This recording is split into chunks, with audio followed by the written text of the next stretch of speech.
জিতছেন ভাই, জিতছেন। বাংলাদেশ ক্রিকেট ধ্বংসের খেলায় আপনারা জিতেছেন। এদেশের মানুষকে বোকা বানানোর খেলায় আপনারা জিতেছেন।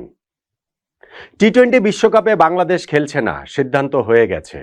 এই সিদ্ধান্তের সুদূর প্রসারী প্রভাব কতটা বাংলাদেশ ক্রিকেটের উপরে, বাংলাদেশের উপরে, সেটা এই খেলার পেছনে যারা মাস্টারমাইন্ড তারা জানেন, খুব ভালো করে জানেন। সাধারণ মানুষ হয়তো এখনো সেটা জানেন না, বোঝেন না। সাধারণ মানুষের আবেগকে কাজে লাগিয়ে দেশপ্রেমের টোটকা তাদেরকে গিলিয়ে এই সিদ্ধান্তের পক্ষেও আপনারা জনসমর্থন পাচ্ছেন।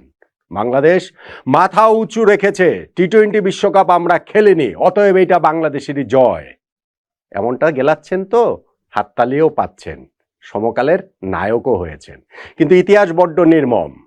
ইতিহাস আবার এই জায়গাটাতে ফিরে আসবে, এই সময়টাতে ফিরে আসবে, এবং তখন বাংলাদেশ ক্রিকেট ধ্বংসের ষড়যন্ত্রকারী হিসাবে, খলনায়ক হিসাবে ইতিহাসের আস্তাকুরে আপনাদের অবস্থান হবে, যারা এর সঙ্গে প্রত্যক্ষ পরোক্ষভাবে সামনে এবং পেছনে ছিলেন।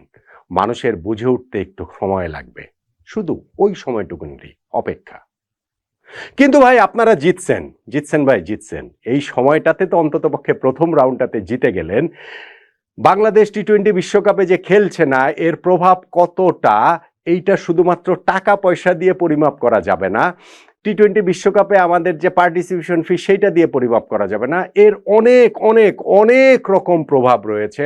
আইসিসি বাংলাদেশকে জরিমানা করতে পারে, আইসিসি বাংলাদেশ ক্রিকেটকে নিষিদ্ধ করতে পারে, বাংলাদেশের সঙ্গে বিভিন্ন দেশের ক্রিকেট সম্পর্ক আরো বিষিয়ে উঠতে পারে, আমাদের দেশে অন্যান্য দেশের ক্রিকেট ট্যুর কমে যেতে পারে, আইসিসি রেভিনিউ আমাদের কমে যেতে পারে, আমাদের ওইখানটাতে হচ্ছে গিয়ে আর্থিক যে যোগান, ক্রিকেটের যে বিশাল যজ্ঞ আমাদের ক্রিকেট বোর্ড চালায়, সেইখানটাতে টাকার টান পড়তে পারে।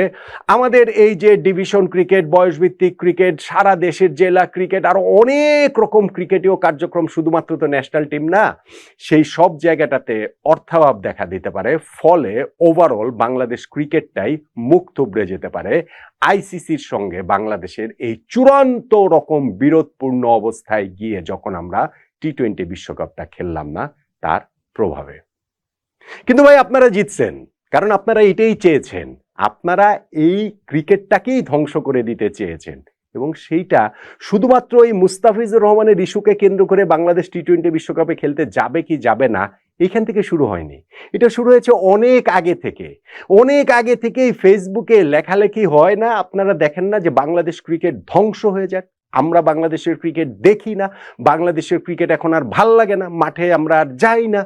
আপনি অনেক দিন ধরেই, গত প্রায় এই 6 মাস 1 বছর সময় ধরে আপনি দেখবেন এরকম একটা ক্যাম্পেইন ফেসবুকে চলছে। আমি আমার এই প্ল্যাটফর্ম থেকে অনেকবার বলেছি, এই ঘটনাটা না, আগেও আমি অনেকবার ওয়ার্ন করেছি, এইটা একটা অর্গানাইজড গ্রুপ যারা চায় বাংলাদেশ থেকে ক্রিকেটটা নাই হয়ে যাক। লাভ এই দেশের মানুষের ঐক্য নষ্ট করা।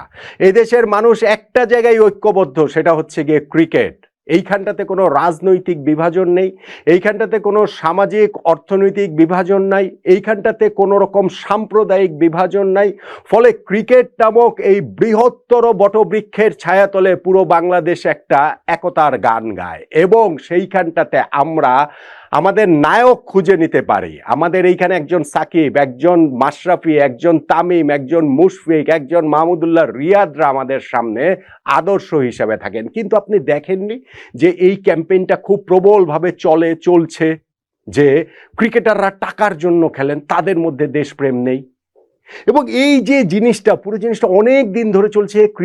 ক্রিকেটার পুরো ক্রিকেট সিস্টেমটাকে আসলে ধ্বংস করে দেওয়ার জন্য, মানুষের মনের ভেতর থেকে তুলে নেওয়ার জন্য, মানুষের আবেগটাকে উস্কে দেওয়ার জন্য। এইবার তারা একটা সেই চূড়ান্ত সুযোগ পেয়েছে। কেননা বাংলাদেশের তো অনেক কিছুই গত কিছুদিনে নাই হয়ে গেছে। মানবিক বিকাশের জন্য যেই সব সাংস্কৃতিক জায়গা আমাদের করতে হয়, সেই সব জায়গাগুলো আস্তে আস্তে সব দরজা জানালা বন্ধ হয়ে যাচ্ছে না?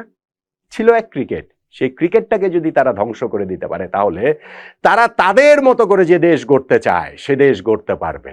অতএব ভাই আপনারা জিতছেন, জিতছেন ভাই, জিতছেন। দেশ আগে নাকি ক্রিকেট আগে, এরকম একটা আলোচনা ফেসবুকে দেখবেন। এই যে আমাদের টি-20 ওয়ার্ল্ড কাপ খেলতে যাব না সেইখানটা তো যাবেন। বাংলাদেশের সঙ্গে খেলাকে কেন মুখোমুখি দাঁড় করাচ্ছেন? দেশের সঙ্গে খেলা মুখোমুখি কেন? দেশপ্রেম আগে না ক্রিকেট প্রেম আগে? দেশপ্রেম এবং ক্রিকেট প্রেমকে মুখোমুখি কেন দাঁড় করাচ্ছেন? দাঁড় করিয়েছেন কারণ আপনারা জানেন এইটাতে মানুষের আবেগ উস্কে দেওয়া যাবে, এইটাতে ক্রিকেটকে ভিলেন বানানো যাবে, ক্রিকেটারদের ভিলেন বানানো যাবে, ফলে আপনারা আপনাদের মতো করে ক্রিকেট শেষ করে দিতে পারবেন না? পারছেন না? সেই পথেই কি আমরা হাঁটছি না? আমরা এরপরও সাধারণ মানুষ কি সেই জিনিসটা বুঝবো না? আমি অনেক দিন ধরে আমি আবারও বলছি, এটা শুধুমাত্র এই যে গত প্রায় 2-3 সপ্তাহ ধরে বিশ্বকাপ খেলতে যাওয়া না যাওয়া মুস্তাফিজুর রহমানের ইস্যুকে কেন্দ্র করে ওইখান থেকে আমি আলোচনা করছি না।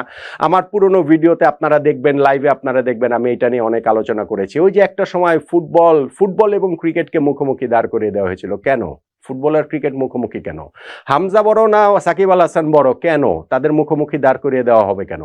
স্পোর্টিং পয়েন্ট অফ ভিউ থেকে সে আলোচনা হতেই পারে, বাংলাদেশে কোনটা জনপ্রিয় খেলা আলোচনা হতেই পারে, কিন্তু এর পেছনের উদ্দেশ্যগুলো ভালো না। পেছনের উদ্দেশ্যগুলো যে ভালো না, আমাদের ওই যুব ক্রীড়া মন্ত্রণালয়ের উপদেষ্টা ডক্টর আসিফ নজরুলের কথা শুনলে এমনি আপনার কাছে খুব ভালো মনে হবে, কিন্তু আমি একটা বিস্তারিত ভিডিওই করেছি যে যিনি আজকে থেকে আরো 6 মাস আগে গত বছরের 15 জুনই বলেছিলেন যে ফুটবল আমাদের লাইফলাইন আর ক্রিকেট হচ্ছে অন্য একটা দেশের হেজিমনি আমাদের উপরে চাপিয়ে দেওয়ার জন্য ক্রিকেটকে প্রাধান্য দিতে গিয়ে ফুটবলকে প্রায় মেরে ফেলেছি।